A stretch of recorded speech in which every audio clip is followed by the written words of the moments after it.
కూటమి అధికారంలోకి వచ్చి జూన్ 4వ తేదీకి ఒక సంవత్సరం అయింది. అలాగే ప్రభుత్వం ఏర్పాటు చేసి నిన్నటికి అంటే జూన్ 12వ తేదీకి ఒక సంవత్సరం అయింది.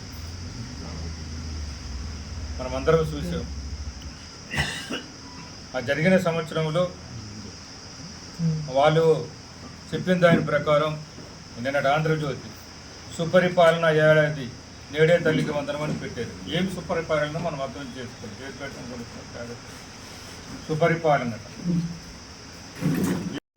67,27,164 మంది విద్యార్థులకు ఇచ్చాం తల్లికి వందనమని అని చెప్తున్నారండి.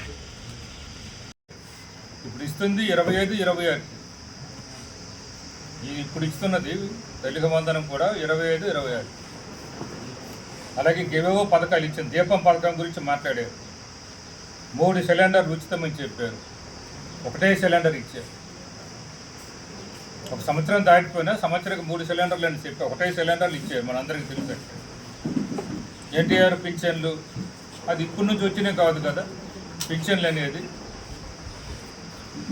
పింఛన్లు ఎప్పటి నుంచో ఇస్తున్నది. అది రెగ్యులర్ పింఛన్లు అనేది ఏ ప్రభుత్వం వచ్చినా తప్పదు. మిగతా పథకాలు అనేది వాళ్ళు చెప్పిన పథకాలు అన్నమాట. పింఛన్ల గురించి ఇక్కడ చెప్పవలసిన అవసరం లేదు. పింఛన్లు అనేది ఏ ప్రభుత్వం వచ్చినా దాన్ని తీయలేరు ఉంటుంది. పథకాల్లో మార్పులు చేర్పులు ఉంటాయి. వాళ్ళు చెప్పారు కదా, మేము గతంలో ఇచ్చిన పథకాలన్నీ జగన్ వచ్చిన తర్వాత తీస్తారని చెప్పారు. ఆ పథకాలు మేము వస్తే ఇస్తామని చెప్పారు.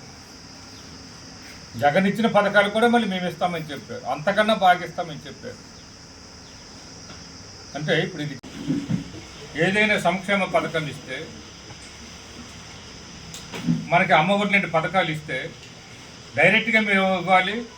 ఎస్ఏ కార్పొరేషన్ ఎలాగిస్తారు, ఎస్టీ కార్పొరేషన్ ఎలాగిస్తారు, బీసీ కార్పొరేషన్ ఎలాగిస్తారు, మైనార్టీ కార్పొరేషన్ ఎలాగిస్తారు. దానికి కలపకూడదు, ఇది సపరేట్గా ఇవ్వాలి అనేది అప్పుడు తెలుగుదేశం నాయకులు ఇష్టం చేత మాట్లాడేవారు. అలాగే కానీ ఈరోజు ఇచ్చింది ఏమిటి చూడండి. ఇది మొత్తం మైనార్టీ కార్పొరేషన్, బీసీఏ కార్పొరేషన్కి ఇచ్చారు, బీసీబీ కార్పొరేషన్కి ఇచ్చారు, బీసీసీ కార్పొరేషన్కి ఇచ్చారు, బీసీడీ కార్పొరేషన్కి ఇచ్చారు, బీసీఈ కార్పొరేషన్కి ఇచ్చారు, బ్రాహ్మణ కార్పొరేషన్కి ఇచ్చారు, బీసీసీ కార్పొరేషన్కి ఇచ్చారు, కమ్మ కార్పొరేషన్కి ఇచ్చారు, కాపు కార్పొరేషన్కి ఇచ్చారు, క్షత్రియ కార్పొరేషన్కి ఇచ్చారు, Reddy corporation, SC corporation, ST corporation అంటున్నాను. ఆ రోజు మీరు ఇష్టమైతే విమర్శించారు కదా. ఈరోజు ఎందుకు ఇన్ని కండిషన్లు పెట్టవలసిన అవసరం ఏంటంటున్నాను నేను. ఈ విధంగా అమ్మఒడి పేరున చేస్తున్నారు. అట్లేదు ఇంకా చాలామంది ఉండిపోతారు. నేను చెప్పాను కదా, గత లెక్కల్లోనే సుమారు 80 లక్షల మందికి మేము తేల్చాం లెక్కలు.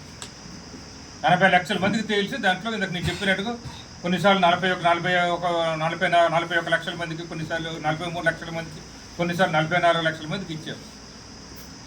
కానీ ఈరోజు ఆ లెక్కలను పట్టి చూస్తే అందరూ అని చెప్పారు. ఇంటికి ఎంతమంది ఉంది అంతమంది, ఎక్కడ కండిషన్లు ఏం చెప్పలేదు. వాళ్ళు మేనిఫెస్టో చూసుకోమని చెప్పండి చంద్రబాబు నాయుడు గారికి, లోకేష్ గారికి. మీ మేనిఫెస్టోలో ఏం చెప్పారు, ఇప్పుడు కూడా అదే చెప్తారు. ఎంతమంది పిల్లలు అంతమందికి ఇస్తామంటున్నారు. మరి ఇన్ని కండిషన్లు ఎందుకు అంటాను నేను.